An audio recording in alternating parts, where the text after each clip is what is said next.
Hi, ladies and gents. Welcome back. We are continuing on with, I guess, our third video on setting up the data set and cleaning the data. And so in the last one, we were talking about how to clean the data with some useful tools. And so we looked at the min, the max, the count A functions, as well as the average, median, standard deviation functions. We talked about the scatter plot, sorting, pivot tables, and the find feature. And so those are great tools to help you out. But now let's continue on here and take a look at some of the common errors or issues. And we'll actually go and make some corrections now. I didn't do a lot of corrections on the last one because I wanted to save them for this part here. So there's various types of errors that can be made: typing errors, conversion issues, precision issues, zeros and missing values, illegal values, and then issues with specific question types. So let's take a look at some of those there. So the first one that I want to talk about here is these would be really typing errors. And when you're if you're using something like Google Forms or SurveyMonkey, then you don't have that problem because it's people select the options here then off the computer, and then Google Forms sends you their selections, so that's not a problem. But if you're doing this by hand and transposing all the answers over into an Excel spreadsheet, it's really easy when you're putting in thousands and thousands of numbers to make errors. And so we do have a problem with some of these things here. So the first one here is, in terms of typing errors, is I want to talk about when you've got a number in the wrong column. So remember I talked about how to use the pivot table over here. So I'm just going to go back over here and say we got a problem here in terms of the section. The section has a don't know here, and we'll talk about that later. But we've got this F here. And where did that come from? And then we've got a problem over here under gender where we've got an A. And so where did that come from? Well, let's go back and take a look at that in our data. And of course we can do a sort on that. So let's do a sort. And notice that this row here, which is colored, everything stays together, which is good. So the sort worked well. We've got all of the A's, then the B's, and then we've got a don't know there. And then we've got the E's, and then at the very bottom, we've got an F and an A. Now, what's interesting about this is that if we were to reverse those two, they'd actually end up being in the right columns.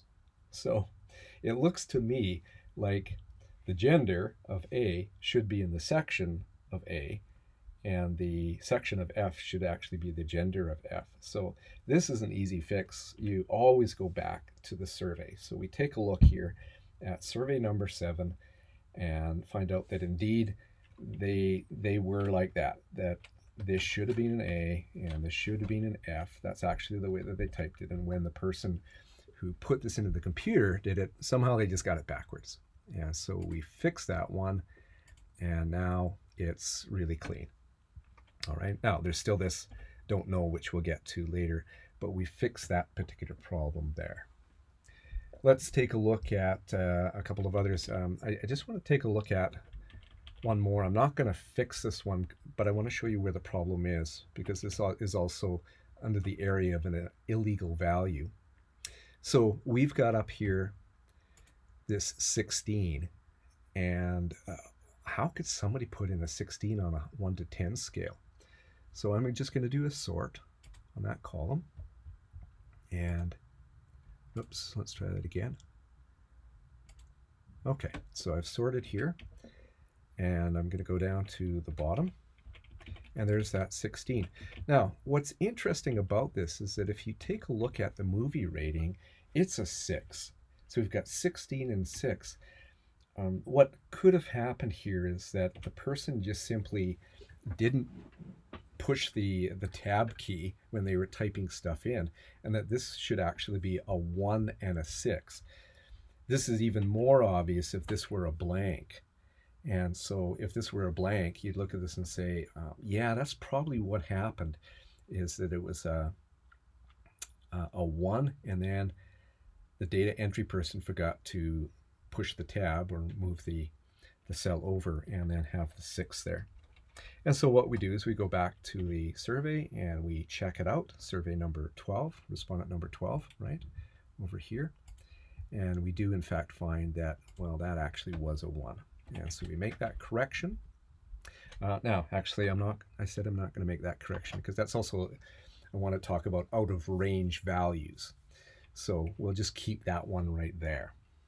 So every once in a while you get the wrong column. Sometimes, in fact, you end up with everything being shifted over one. So you end up with a blank in a particular cell when you should have typed something, and then you actually put in the value in the next column over, and then everything else is inputted in it, and they're all in the wrong column. So that ends up being an easy fix eventually, because you'll notice that there's these goofy answers in certain columns, and it's an easy thing to find when it's all in one particular row.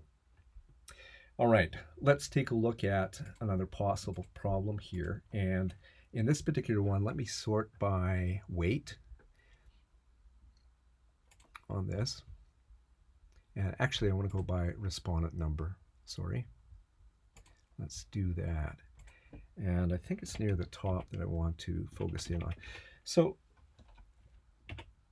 this is not an error here, but it is a common mistake where you actually end up duplicating a row. Now, in this particular case, it's just duplicating a number. And so it's probably not an issue. And certainly when you go down here, I mean, certainly when you get into things like the hands, I mean, you're going to have a lot of right-handed people in a row. And so that's not going to be a problem here. But you want to keep your eyes open to see that you don't actually duplicate a whole row or part of a row. And it's an easy mistake to make. You see, you're inputting data. That takes a long time to do that. It might take a couple of hours. You get a phone call, or you need to have a bio break or something like that. And so you stop and you go and you take care of whatever needs to happen here.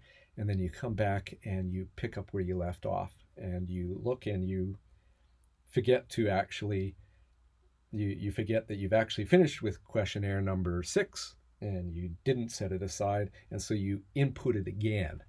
So it's just a quick check whenever you come back from a break, is to make sure that you're on the right questionnaire number. So this actually isn't an error, but it's something that I wanted to point out, that you could end up duplicating an actual row there.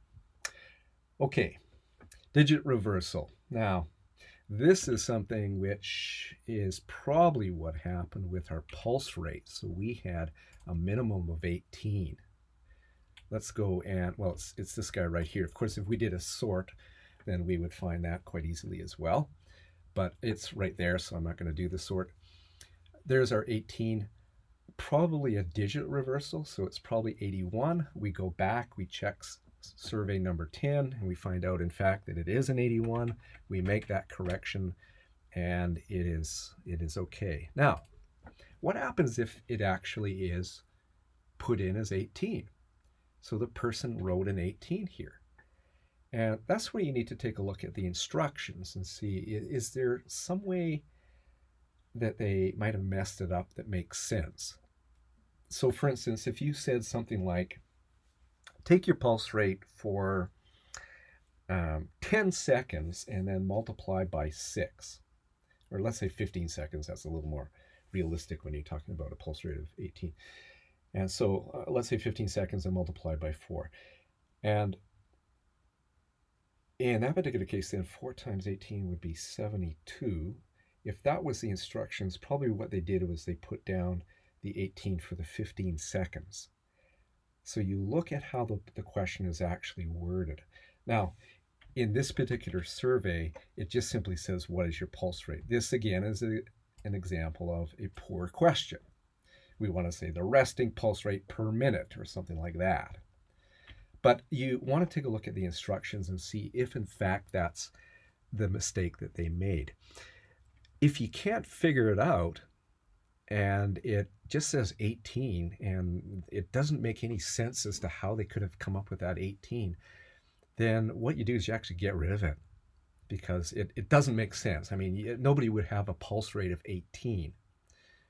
So you would actually delete it in that case if it wasn't something obvious or if it wasn't a digit reversal. Now, I'm going to say that, let's say we looked at it and it turned out to be a digit reversal, so it was 81 instead of 18.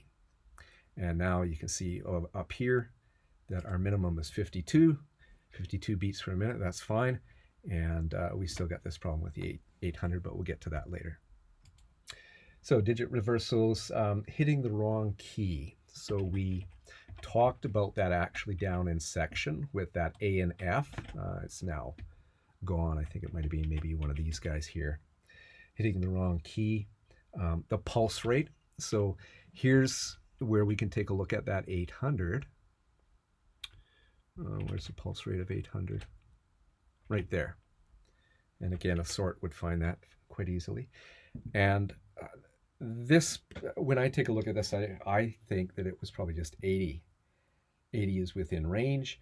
And I take a look at my questionnaire number 56, respondent number 56, and find out, in fact, that they did type 80. So it's really easy to hit a key twice. So you hit the 0 twice, and that is the mistake that is made there.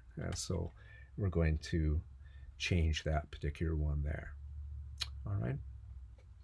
So there we go. So we've solved that one. Hitting the wrong key. Let's take a look at the hands. Okay, now this one you can see that there's a B right there. It jumps out. But again, let's go back to our pivot table, because that wouldn't be obvious.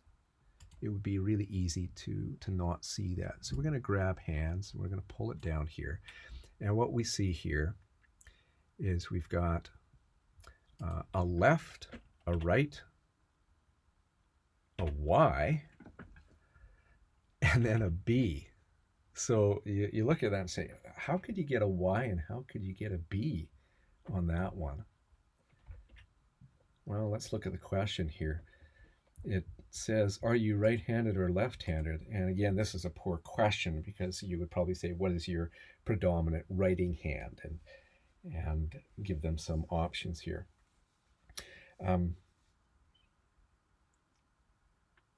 People actually could answer this question with yes. Are you right-handed or left-handed? Yes. So that's a poor question. But what happens when you have a B here? Now, when I run this by my class, they say, oh, well, that's obvious what the problem is it's both. So here's the both. Here's the B. Actually, let's do a sort and we can find the Y as well. I'm not sure that I highlighted it. Oh yeah, there it is down there. Okay. All right, we'll get to that when we talk about illegal values. So there's the B down there, and you look at it and you say, well, that's obviously ambidextrous, both, and so on. It actually isn't. That's why you always want to go back and take a look at the questionnaire. So questionnaire number 46 here, it was actually an R, and it just looked like a B. So the person typing this in, and as I mentioned, I was the one who typed these in. I did put in some specific errors here just so I could focus in on that, but I actually typed that as a B because it looked like a B, and so that's what the error was. So again, you always want to go back and check to see what was actually written in the questionnaire there. So that one's fixed there. Let's see, where am I at here in terms of that? Hitting the wrong key. And so we've got movies, and again, there's that problem with the, TV ratings, the 16. Did we fix the 16? There it is, right there. All right. And again, it might mean that I actually didn't hit a key in that case, the tab key. And so that is the problem there. Again, let's leave that one because we're going to get into out of range values in a bit here. So there's some typical typing errors that you can make.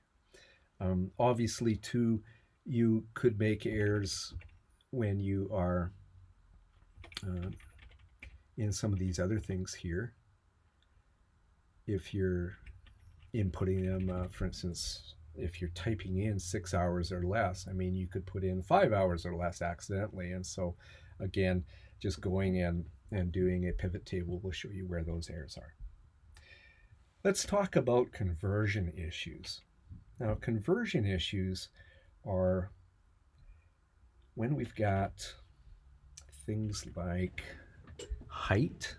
And let's take a look at that original question here. What is your height in centimeters? Multiply your height in inches by 2.54 to obtain the height in centimeters. Now, again, remember this is an example of a bad questionnaire. The better way of doing this would be, what is your height without shoes or hats, right? And then you could put down blank feet and blank inches, or how many centimeters, blank centimeters. So you could ask them to do that, and then you take care of the conversion afterwards. But this was just simply, what is your height in centimeters? Multiply your height by 2.54 to obtain the height in centimeters. Let me show you how it actually came out. And this is really how it came out. It's terrible. So if you take a look at this, I mean, the min was 1.72. The max is 198. And so we've got, let's see, that was supposed to be in centimeters. 198 centimeters is about 2 meters, just about. Yeah, no, that's about 6.8 cents. So that's actually probably within range there. That's not a problem. Let's do a sort here and find out what happened here. Yeah, we got some problems here, and so on. 1.72, actually, if you take a look down here, you'll see that there's a number in the 170s. So that's actually fairly common here. In fact, there's 172.72. And then, so you've got 1.72.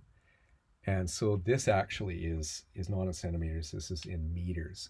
Go back to number 57 here. This is a pretty obvious problem here. This is actually 1.72. So I'm just going to change the decimal value here.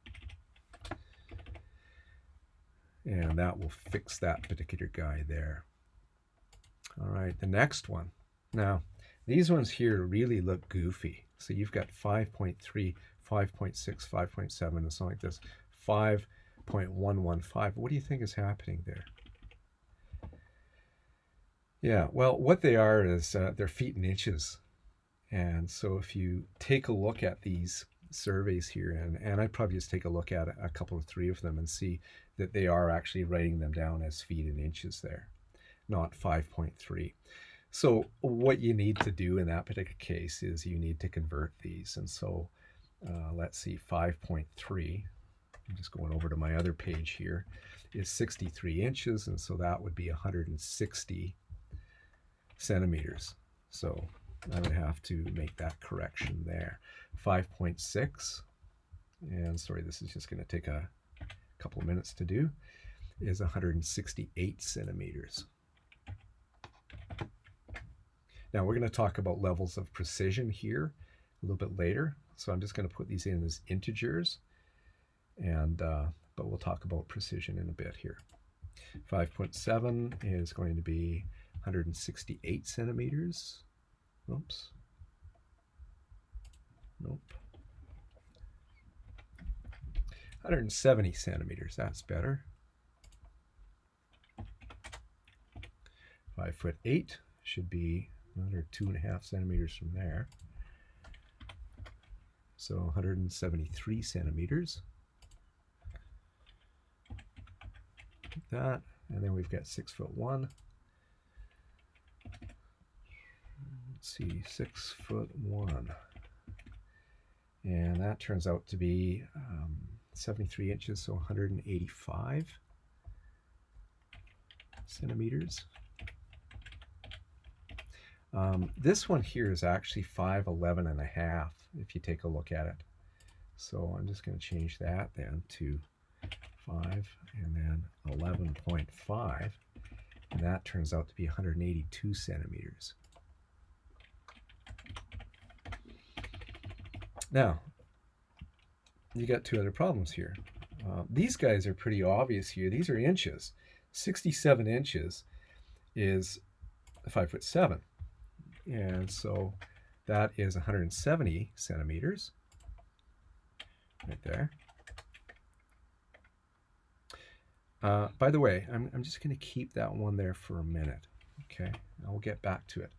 Let's go to the 70 here, and we're going to change that here to 70, and that's 178. Now, the 13.97, what is that one there in terms of that? Well, you know, take a look at the instructions, actually. The instructions said multiply your height in inches by 2.54 to obtain the centimeters. So what I'm going to do is I'm going to take 13.97, and I'm going to reverse the instructions. So I'm going to divide by 2.54. And what I end up is 5.5. So that's 5 feet, 5 inches, and so I can change that to 165 centimeters there. So you want to take a look at what your instructions were on that one. 14.22. If you divide that by 2.54, it comes out to 5.6, right on the money. And so that is 168 centimeters.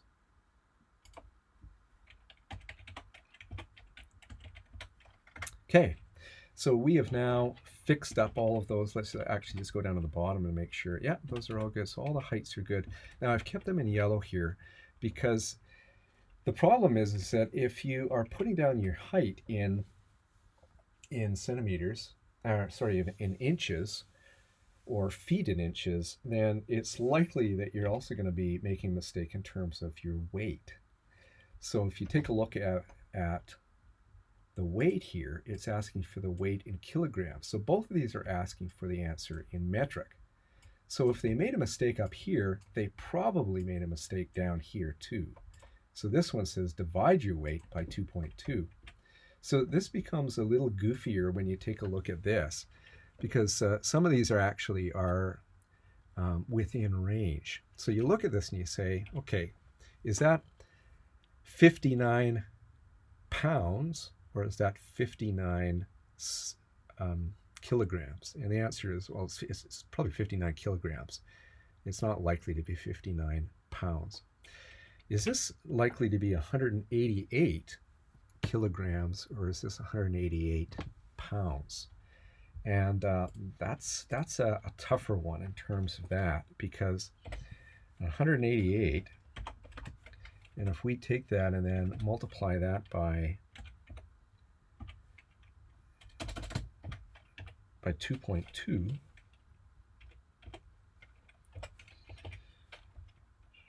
let's see what we get here. That's 414 pounds. Is it possible that the person's 414 pounds? Yes. Is it likely? No, because they made the error over here in terms of it being imperial. So imperial here, they probably did the same here. So what I would do in that particular case then is I would then say that this is probably in terms of pounds, and so you would divide that by 2.2 to get 85. Where am I? Right there. 85. Okay. We're going to skip over this 0 here because, of course, you can't have a 0 weight. We'll get back to this one. We've got a similar problem in terms of this. This was metric, so this one is probably also metric here. So we've got 180, and so that would come to 82 kilograms here. 170.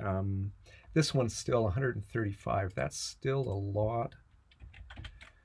That's still about 300 pounds. So let's try this then with 135 and see what we end up with. It's 61, and that's more likely then that we would have that as the answer. Okay, this one is actually probably okay. It's probably not 70 pounds. It's probably 70 kilograms. This is 180. I think we've done that one, haven't we, before? So that'd be 82. Yeah. And then these ones, I would leave these ones the way that they are. So I think we're probably good. So this one here, again, is a little goofy, 130.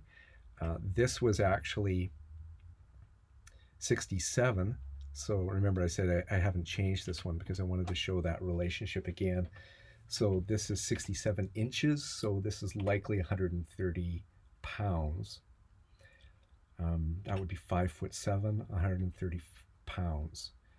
That's more likely than that being, closer to 300 pounds. So I would change this one here from 67 inches then to 170. And then this 130 here is, I would change that there to 59. And again, in each of these, it's always a good idea to just do a quick check on the actual data and see what they've typed in here. And what do we have now is, I think we're probably good. Now this is still saying that I've got a max of 120. So let's just do a sort here and see what we've got. Well, we've got that 0. We're going to get to that later. And then as we go down here, these all seem to be pretty good in terms of order. And then we've got 120. Now, this particular person here put in 188, but that is actually makes sense in terms of centimeters. So I would leave that one there. So that's probably 120. That's just a big guy.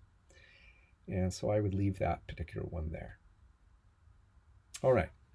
So let's, and again, if you're not sure, then you can get rid of it. The best thing to do, of course, is to make the question good to begin with. Let's just sort this and change. Okay.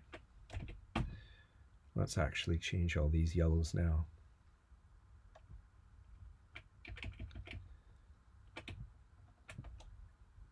So we've taken a good look here at the heights and weights. We still got some problem. Here's a problem in terms of precision, which we'll talk about later.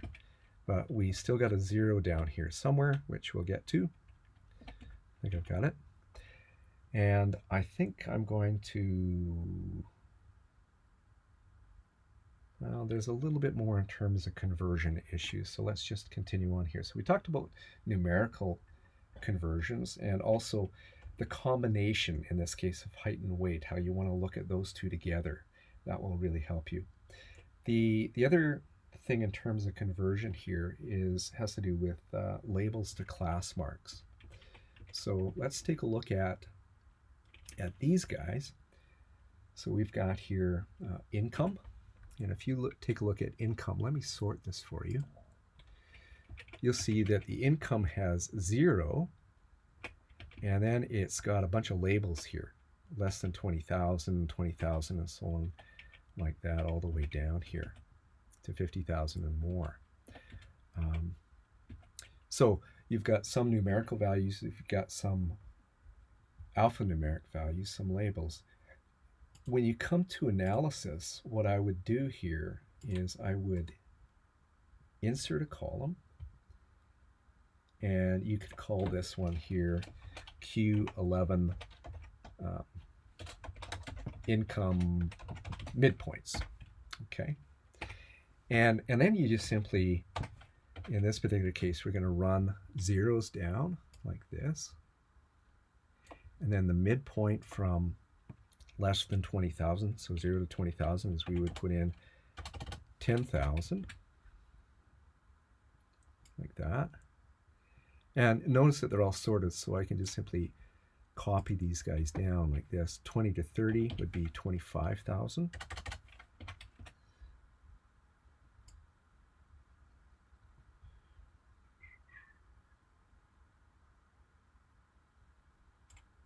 And then I've got a 35,000. I don't want to change that orange cell here, so let me put it in a couple of times. And copy those guys down here, like that. And so on all the way down. You know what I'm going to do is I'm going to fix that up later outside of this, so that we're not wasting a lot of time here. So anyways, you can see what I'm doing. You'll also have to do that in some of the other ones, like for instance, I think we've got sleep. So here's another one, sleep. And I'm going to do a sort here. And so we've got sleep, it says 6.5, 7, 7.5. But if we go down to the very bottom, we've got 6 hours or less. Why didn't that sort there? There we go. So we've got 6 hours or less, 6.5, 7, 7.5, and so on like that. And then we've got 6 hours or less, and then 9 hours or more. So what we would do in this particular case then is, it's probably not necessary in this particular case to leave these as labels. You don't need to add another column here, because you'll always be dealing with these just in terms of the actual hours, as if it were interval scale variable here. So these are going up by 0.5, so 6.5, 7, 7.5, and so on, 8, 8.5. So these 6s, I would just change them to 6s. That's all I'd do. And that will fit with the pattern. And then this 9 here, I would change that to 9 or more, just change that to not an 8, a 9. Okay. Oops, let's try that again. And we would just change all those guys there. Take the color off. And so we've fixed that one up there on that. Let's see, is there any others that we need to do there? Q15, what was Q15? Yeah, Q15 is, we're going to get to this one a little bit later on, where we've got the words first, second, and third. So we're just going to hold on to that one for now, and we will get to that. Okay, I think we're going to end this video right here. So we have been taking a look at some typing errors and some conversion issues. Next thing is we'll talk about precision, zeros and missing values, illegal values, and issues with question types. So that will be 1 or 2 more videos. So let's end it at this point. Thanks for watching.